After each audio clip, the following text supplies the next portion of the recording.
ladies and gentlemen, it's the Ukrainian show on Pod TV. My name is Sasha Star, and our guests today are Dr. Jonathan Lockwood. Welcome to the show, Jonathan. Thank you, Sasha. Glad to be here as always. Glad to see you as always. And our man in Kiev, Ivan Kucherenko. Welcome to the show, Ivan. Hello, Sasha. Hello, Jonathan. Glad to be here today. So finally, this war between Russia and Ukraine is now exceeding the length of the war between fascist Germany and fascist Russia back in the 40s. You could hardly distinguish the difference between the two back then. It's tough. They're looking today at what's happening. Compare now that it's exceeded the length, you have to make important comparisons between those two wars. For one thing, in the former war, it was clear who the aggressor was. It was Nazi Germany. And then the Soviet Union came back through. But in the Russian-Ukrainian war, Ukraine has never been the aggressor. Russia has been the aggressor from the start. They have tried to make an invasion, their invasion, unlike the eventual Soviet counteroffensives during World War II. The Russian offensive has stalled. It is and has taken far greater casualties than the Ukrainians, and moreover, the Ukrainians have been able to turn the tables on the Russians in many respects, counterattacking their economy, counterattacking their forces, using drone technology in new and innovative and unexpected ways to create a shield of drones between the Ukrainian army and the Russians, and inflicting a much higher rate of casualties. So although the war is now longer, it is turning out the correlation of forces, as I have said, has been steadily moving in favor of Ukraine for the entire war. So now, out of desperation, we noticed, and I'm sure I may have some videos or some other things that reference this, the Russians have been resorting to terror attacks. They're using their missiles not to target legitimate military targets, but to simply sow terror and try to break the morale of the Ukrainian people, in much the same way that Nazi Germany tried to break the morale of Great Britain during the Battle of Britain with air power. Mm-hmm. It's not working. It did not work then. It's not working now. Okay, before we'll continue our discussion, let's watch a video that Ivan has for us today. Go ahead. Yeah, sure. It's winter and your city has no electricity, no water, no heating, no lights in hospitals, no transport, no way to charge your phone. For Ukrainians, this is not imagination. This is reality. Russia has intensified its drone and missiles attacks against Ukraine's energy infrastructure.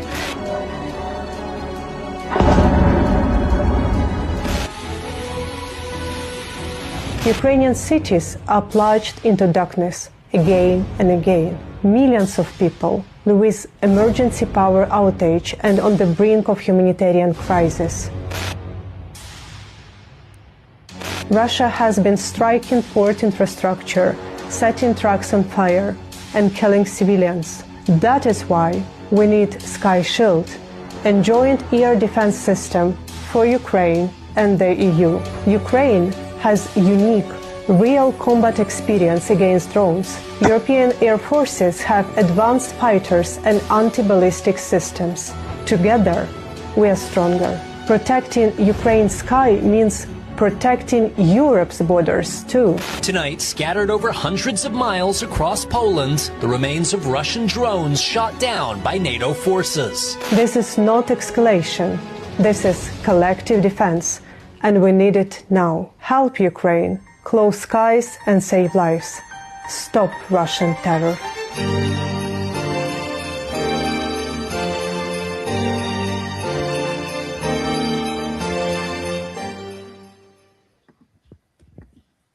Mm-hmm.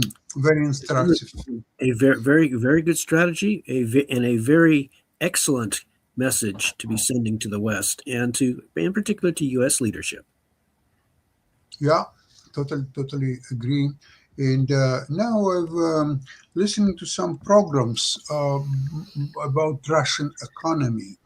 This economy is not just struggling, it's on the brink of collapse. Really, that's not something a wishful thinking. So the situation is, if you look at their own numbers, which are published by Russians themselves, it's going into a horrific situation, which reminds me perhaps a year of the 1990, year before Soviet Union collapsed. That's about similar situation when there is no money for even repairing the flats where people live, to provide basic necessities, getting to the point that there are in many stores there are empty shelves. There are no products. It's not that they're more expensive; they're simply not there. So this is beginning of a total collapse of Russian economy. This is why I think, although I have many counterparts that I'm communicating with in Ukraine, and they believe that the war will continue for another 3-4 years. But now I start more and more believing that this is the final year of the war. That Russia, it's not even a pressure from the West, United States, Trump, or anything, that Russia itself is going to collapse. And this even if you forget about this international situation, with what's happening in Venezuela, Iran, which makes Russia weaker and weaker almost every day. They're running out of allies. It's trying to collapse, really. Yeah.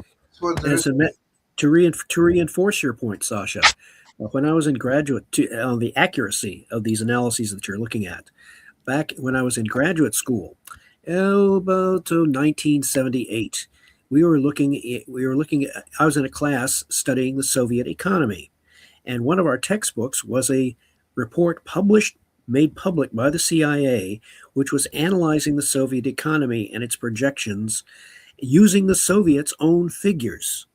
And so the CIA projected that based on the Russians' own figures, that their economy was going to reach a crisis point by about 1985 and start collapsing.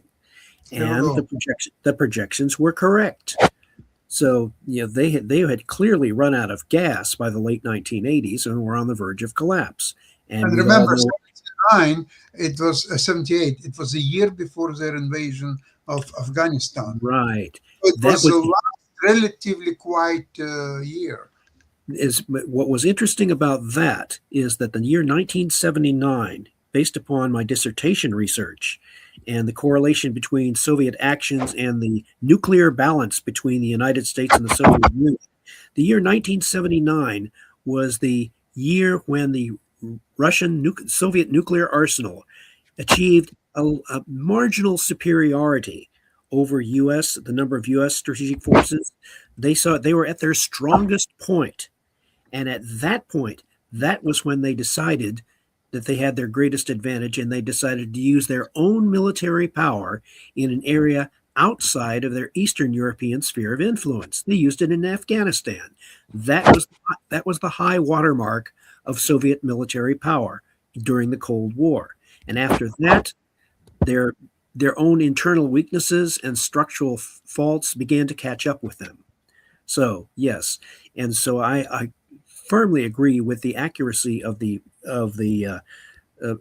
assessments that you're looking at, that the coming collapse of the Russian military and economic structure is within a year, I would say, within this year, not several years from now. Yeah. And when you factor in President Trump's threats now to use additional sanctions and apply additional pressures against Russia, because he has become thoroughly disenchanted with Putin's attitude and the Russians' actions. So, hey, better late than never.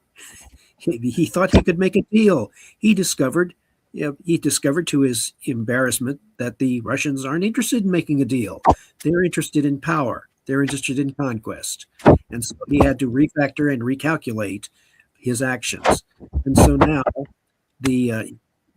But so now, with the correlation of forces shifting so decisively in favor of Ukraine, all Ukraine has to do is I keep watching and waiting for that key moment, which I predict will be in the early spring, for Ukraine to throw its decisive counterpunch. Yeah, very possible. And what's interesting is that Putin, by refusing any deal what Trump was offering to him, he's making his position more and more vulnerable. And today, I think he would be very happy to come back to 6 months ago, where he could ask for this. And he could have cut his losses considerably. Yeah, it's the same thing, I think they call it Dutch auction. Let's see you're in real estate deal. Okay, you're offering say $500,000 for a property. Okay, so the guy there, no, I want 575,000. Okay, so the next bid is $490,000. So it went a touch down. And okay, are you agreeing or not? Because you know what's going to happen next. It will go down to 480. So you might as well grab 490 or say I want 510. Okay, 510. Give me 510 and it's all yours. Take it. This is what happens. Well, in America, we have a similar concept. In older culture, we have something called Dutch treat, which is when you both go out to dinner. Dutch treat simply means you both pay your own way. Ivan, I would like to ask you how people in Ukraine evaluating what's happened lately with Venezuela and Iran, because both are weakening Russia. Venezuela. Yeah, well, they were both allies of Russia, and we like what's going on with the allies of Russia. Their number is decreasing; they're being weakened, and hopefully, in this direction, the interests of the United States and Ukraine and Europe are pretty similar. Because United States actually is waging war against allies of Russia. That special military operation in Venezuela with the Maduro, the capture of Russian Shadow Fleet tankers with the Venezuelan oil, which were illegally trading oil with Venezuela, and the commitment from President Trump to help people of Iran get their freedom at least and get rid of that regime is also motivating because Russia will not have ally which will support it with the ballistic missiles or with the Shahed drones like Iran, or it will not have an ally which will support Russia with some mercenaries like Venezuela. And also it shows to other regimes across the world that Russia is pretty weak ally because it cannot defend its partners. Russia is stuck so deep in Ukraine in that war which they've initiated and which they cannot win, that they're losing their power on international area, and none of Russian partners can be sure that Russia will go and help them in case of emergency, like it was in Venezuela or in Syria or in Armenia and in other countries. So it's great to see that that Russia is being weakened both on the battlefield because every day Ukrainian soldiers kill more than 1,000 of Russian troops and destroy a lot of Russian vehicles and weapons. And Ukraine is being weakened, or Russia is being weakened every day economically. because the price on oil is decreasing. Ukraine is continue to attack. I'd like to say that Russians instinctively feel that they need somewhat successful operation anywhere to put on a table to their people, okay, we've got this and something positive, because there is no positive, nothing coming out of Kremlin. So guess what? They're now planning a special military operation in Armenia, which was long time Russian ally, and they couldn't Look, a help. distraction. Look, Russians a distraction. It's really sad. And the thing is, the actions that the United States has taken against Venezuela and Iran are also demonstrating to the world that Russia and Russia's comparative failure in its operations in Ukraine and its inability to defend its allies it is demonstrating that Russia is incapable of projecting power outside of its immediate area. They can't project power in the same way that the United States can project power, mostly anywhere in the world, because of its control of the world's oceans. By the way, it's weakened Russian position even versus China. Now, China doesn't seem to look at Russia as a reliable, even junior partner, nothing at all. They may be looking at them as a liability. Yeah, that's right. They can look at it as a liability. Says maybe the Chinese may be thinking, maybe we better cut our losses right now and just let Russia conclude the war, and then we can reassert our claims against Russian territories, which we rightfully believe have been ours. So Russia is going to have it's going to have more problems with its former allies than it is going to have with the West. The West is more or less willing to leave Russia alone after the conclusion of this war. China, not so much. Well, if you look at a situation in Armenia, even that almost guaranteeing a victory for Russia, because they have already military base. They didn't have military base in Ukraine, so they wanted to get Gostomel airport, which is right within Kyiv, and from there start their decisive attack. Now in Armenia they have air base, so they have something to start with, but I don't think that Armenian people will be too amused of Russian action of any sort, because they failed to defend Armenia against the Azerbaijan. They completely abandoned them. So under what pretext? Okay, you're coming to Armenia, doing what? What would you like to do? You already had your chance, and you abandoned us. And Azerbaijan, we had to agree to peace, and so on. And thank God we can now rebuild our economy and so on. So with Russians, they will not rebuild anything. We know how they can rebuild with Russians.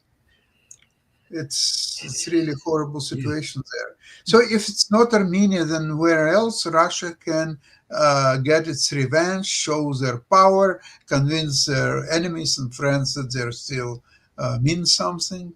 I don't see any other directions. In fact, they're getting more and more troubles inside of Russia, because all the republics like Tatarstan, Bashkortostan, they hate this war. They're losing a lot of their own people. So the people in Bashkiria, Tatarstan, and many others, they're saying, so we're sending our boys to be killed in Ukraine. For what? What do we have to do against Ukraine? What Ukraine ever done? Are we sending our boys to die in Ukraine for the sake of Putin's dreams of restoring the Russian Empire? Is that really in our interest? And this is something which could trigger an event which hardly anyone is expecting, but a lot of people would fear, is the complete disintegration of the Russian Federation into its component ethnic states. Because Russia is not a melting pot. Russia does not have a a mechanism for assimilating and creating a homogeneous culture. There is no such thing really as a homogeneous, singularly Russian culture. It is a combination of distinct, independent cultures, which are held together by authoritarian government. Yeah. And if that authoritarian government loses its power, and I believe, by golly, I think here he is back. To become back, we have a Power outage. Here. Power outage. I can tell because the level of lighting is lower, and like I tell you, we it's like minus 18 degrees now, and a lot of people in Kiev they have no heat in their houses, no electricity, no water. So it's really becoming a big problem. The third year of war, at least Russia managed to critically destroy Ukrainian infrastructure, and now a lot of people are really having big problems with their basic services actually. But hopefully mobile internet is still working, so I can be with you. There you go. And one of the things that you are visibly illustrating to the world, where you are for your situation now, you are illustrating to the world what one of the top priorities is going to be for the European allies and the United States once the war is concluded and Russia is no longer able to engage in war against Ukraine. The top priority is going to be rebuilding Ukrainian infrastructure, restoring the quality of life for the Ukrainian people, so that those Ukrainians who have fled Ukraine, they will be encouraged to return to Ukraine and help in the rebuilding, and they can use all of that money that they have seized from Russian currency, all Russian holdings in the West, use that to rebuild Ukraine. That would be a fitting use. It would be a problem because Russian assets, which are being freezed in the Western banks and in Western governments, they're like around $300 billion, and the losses of Ukraine or Ukrainian infrastructure because of that war is like $900 billion already. Yes. Three times any amount, yes, more than amount of Russian. So but at least it would be a start. Yeah, it's a point of a peace deal actually that Russia should take responsibility and pay all those devastations. Sad part is Russia may not be able to. Well, if that's happening here, then I believe the West will impose the charge on all Russian assets and trade and everything of, say, $600 billion or whatever amount will be different between the one that is already in the West and that what's required. And if Russia believes that it's too bad, it's their problem, because then they will start arresting Russian assets outside Russia, and that's not going to be pretty.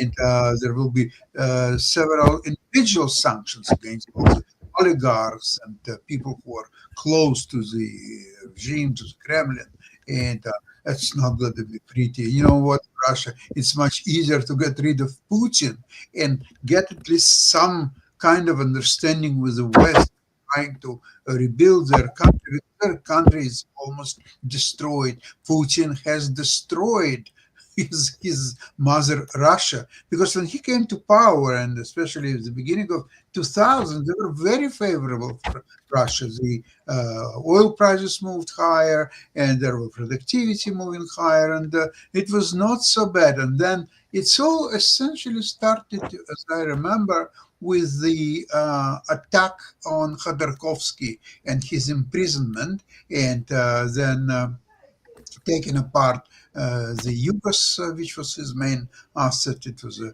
well-run oil company, transparent, ready for IPO in the West. And Rosneft, his friend Sechin, he's got in control over these Yukos, and put it as a part of Rosneft, and well, we know the history.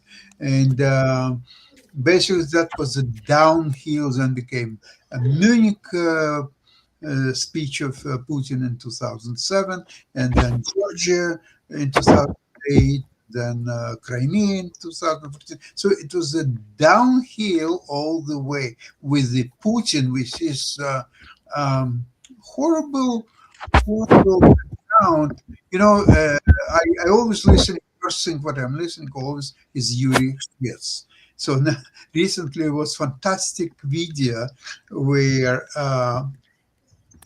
they were studying in KGB Academy about the same year, and it showed that Yuri Shvets, he was a fantastic student, fluent in English, and he was already preparing to become American, so the Americanologist properly. While Putin, he didn't study English, he studied German. So the only thing he could be used in East Germany, which was strategically incomparable to the United States. So here's they started life started to go apart.